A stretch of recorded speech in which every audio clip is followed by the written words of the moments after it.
জিবরাইল নবীকে বিসমিল্লাহ দ্বারা শুরু করলেন, আল্লাহু আকবার বলার জন্য রেডি থাকবেন। এবার জিবরাইল বিসমিল্লাহ বলেন, বিসমিল্লাহির রাহমানির রাহিম।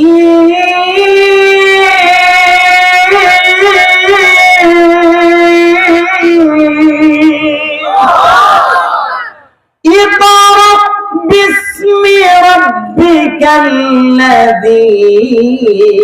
খালাক খালাকাল ইনসানা মিন আলাক ইকরা ওয়া রাব্বুকাল আকরাম। আল্লাহু আকবার।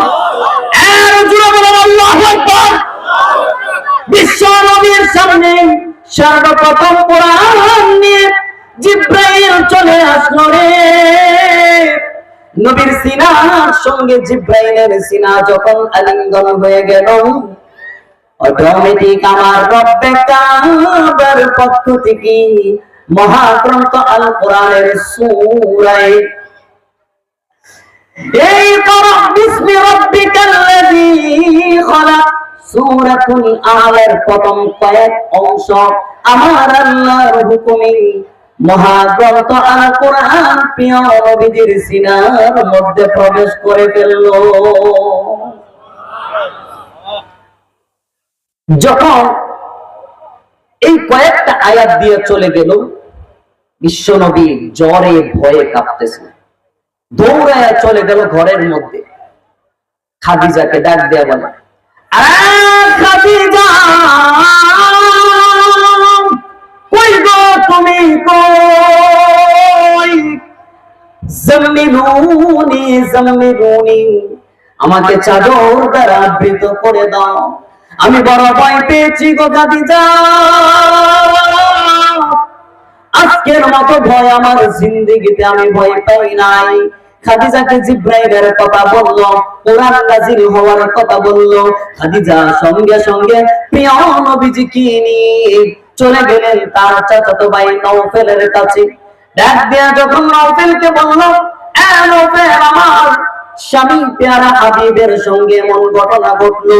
নওফেল এবার ডাক দেয়া বলে, টেনশনের কোনো কারণ নাই, আমি সারা জীবন তাওরাত ইনজিল কিতাব আমি রিচার্জ করে করে আমি পাইলাম গো, শেষ নবীর নাম হবে মুহাম্মাদুর রাসূলুল্লাহ।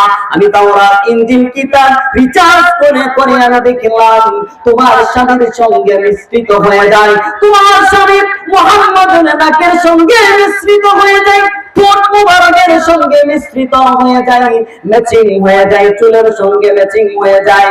আজকে যখন কোরআন নাযিল হওয়ার কথা তুমি বললাম, আমার আর বুঝার বাকি নাই রে খাদিজা।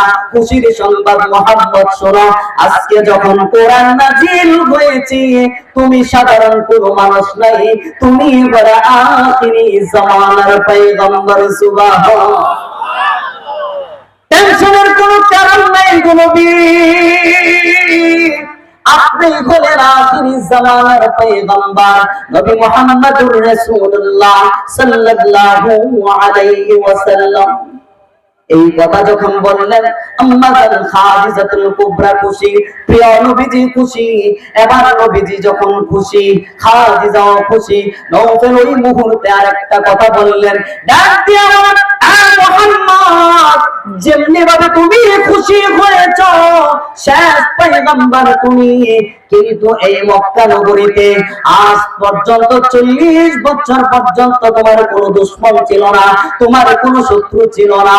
কিন্তু যখন তুমি কালেমার দাওয়াত আজকে থেকে শুরু করবা গো, এই মক্কার মানুষগুলাই তোমার বিরুদ্ধে দাঁড়ায় যাইব। ঠিক কিনা? 40 বছর তো রাসূল দাওয়াত দেয় নাই, হালাল হারামের দাওয়াত দেয় নাই, সুদ ঘুষের দাওয়াত দেয় নাই।